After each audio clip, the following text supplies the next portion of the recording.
শেখ হাসিনা নয়, দল হিসেবে আওয়ামী লীগের বিচার নিশ্চিত করতে হবে। যদি চান বাংলাদেশের জনগণ আপনাদের প্রতি সুসম্পর্ক বজায় রাখবে, তাহলে অবিলম্বে শেখ হাসিনাকে দেশে পাঠানোর ব্যবস্থা করুন। বাংলাদেশের বিগত 16 বছরে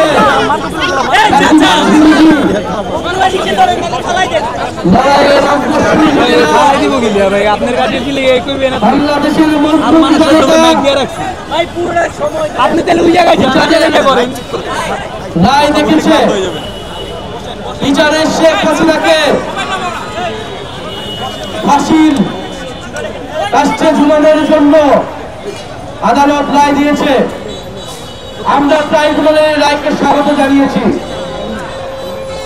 কিন্তু আমরা আজকে রাজপথে নেমেছি যে এই রায় যাতে অবিলম্বে অতি দ্রুততার সহিত কার্যকর করা হয়, কারণ রায় কার্যকরের মধ্য দিয়েই বাংলাদেশের মানুষ ইনসাফ পাবে। শেখ হাসিনার এই রায় কোনো রাজনৈতিক প্রতিশোধ নয়। শেখ হাসিনার এই রায় বাংলাদেশের জনগণের প্রতি ন্যায় বিচার।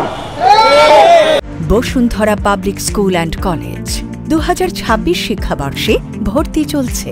আমরা সেই ন্যায় বিচারের জন্য জুলাই আগস্টে রাজপথে নেমেছিলাম। পরে শেখ হাসিনাকে দেশে ফিরিয়ে আনতে যত ধরনের কূটনৈতিক রাজনৈতিক তৎপরতা করা প্রয়োজন, এই অন্তর্বর্তী সরকার সেই তৎপরতা শুরু করবে বলে আমরা আশা করছি।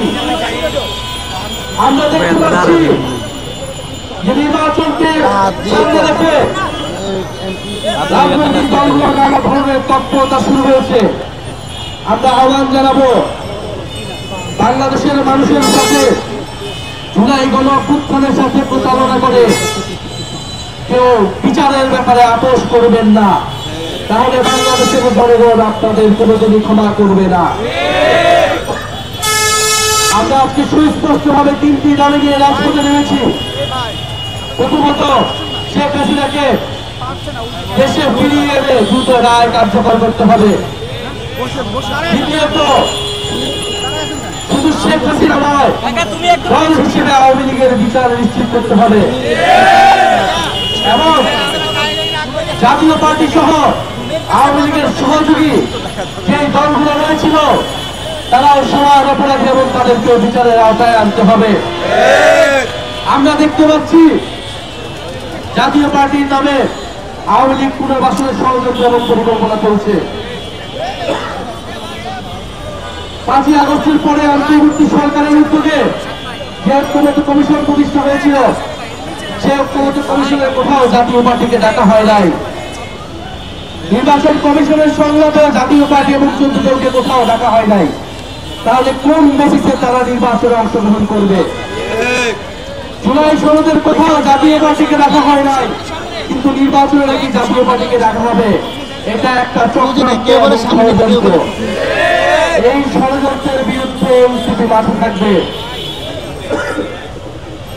আমরা আরো বলতে চাই, গত 50 বছর ধরে ভারত বন্ধু রাষ্ট্রের নামে বাংলাদেশকে শোষণ করে গিয়েছে।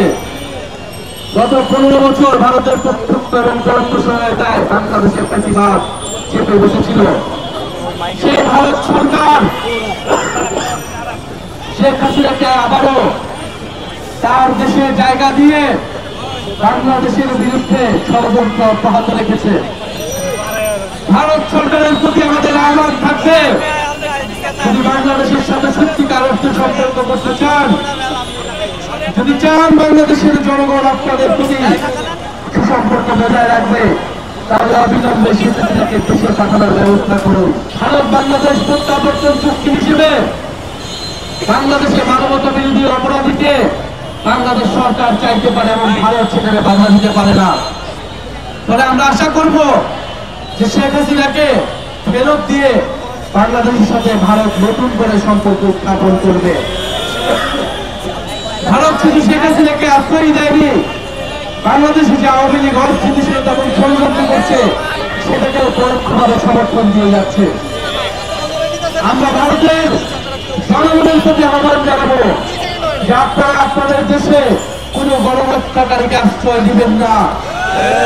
ভারতের ছাত্রদের প্রতি আহ্বান জানাবো, জুলাই আগস্টে যেভাবে আপনারা আমাদের সমর্থন জানিয়েছিলেন, একইভাবে আপনারা আমাদের এই বিচারের আন্দোলনকে সমর্থন জানান এবং আপনারা দাবি উঠান যে ভারতের মাটিতে কোনো গণহত্যাকারী ঠাঁই হবে না। আমরা চাই ভারত বাংলাদেশের জনগণের মধ্যে সেই মৈত্রতা, সেই ঐক্য অটুট থাকুক। প্রিয় সংগ্রামী বন্ধুগণ, বাংলাদেশে গত 16 বছর ধরে যে খুন হয়েছে, মানবতা বিরোধী অপরাধ হয়েছে, তার বিচার যদি অব্যাহত থাকে, শেখ হাসিনা সহ যে সকল পুলিশ এবং সন্ত্রাসীরা জুলাই আগস্টে গুলি চালিয়েছে, তাদের বিচার যদি অব্যাহত থাকে, এই ট্রাইব্যুনাল এবং বিচারের কোনো কার্যক্রমে যাতে বাধা তৈরি না হয়, নির্বাচনের পরেও যাতে এই সকল বিচার অব্যাহত থাকে, সেই প্রতিশ্রুতি অন্তর্বর্তী সরকার সহ সকল রাজনৈতিক দলগুলোকে নির্বাচনের আগে দিতে হবে। আমরা শহীদ পরিবারদের কাছে, জুলাই আহত যোদ্ধাদের কাছে প্রতিশ্রুতিবদ্ধ, বাংলাদেশের সংস্কার এবং বিচারের মাধ্যমে আমরা গণতন্ত্রের পথে উত্তরণ ঘটাবো। সংস্কারের নামে, জুলাই সনদের নামে ফ্যাসিবাদ বিরোধী দলগুলো এই জুলাই সনদকে তাদের রাজনৈতিক দল কষাকষি হাতিয়ারে পরিণত করেছে। আমরা বলবো, অন্তত বিচারকে আপনারা কলুষিত করবেন না, আপনারা ভারতের সাথে আপোষ করবেন না। এই সরকার যাতে কঠোর থাকে এবং বাংলাদেশের জনগণ যাতে রাজপথে এই বিচারের রায় কার্যকর না হওয়া পর্যন্ত তাদের সড়ক মুক্তি রাখে, সেই আহ্বান আমরা জানাচ্ছি। আজকে যারা উপস্থিত হয়েছেন, জাতীয় নাগরিক পার্টি সহ জাতীয় নাগরিক পার্টি ঢাকা মহানগর উত্তর দক্ষিণ, জাতীয় ছাত্র শক্তি, যুব শক্তি এবং শ্রমিক শক্তি ঢাকা মহানগরের এবং নারী শক্তির ঢাকা মহানগরের যারা নেতৃবৃন্দ এবং জাতীয় ছাত্র শক্তির বিভিন্ন ক্যাম্পাসের নেতৃবৃন্দ এবং কর্মীরা যারা উপস্থিত হয়েছেন, তাদেরকে ধন্যবাদ জানাচ্ছি।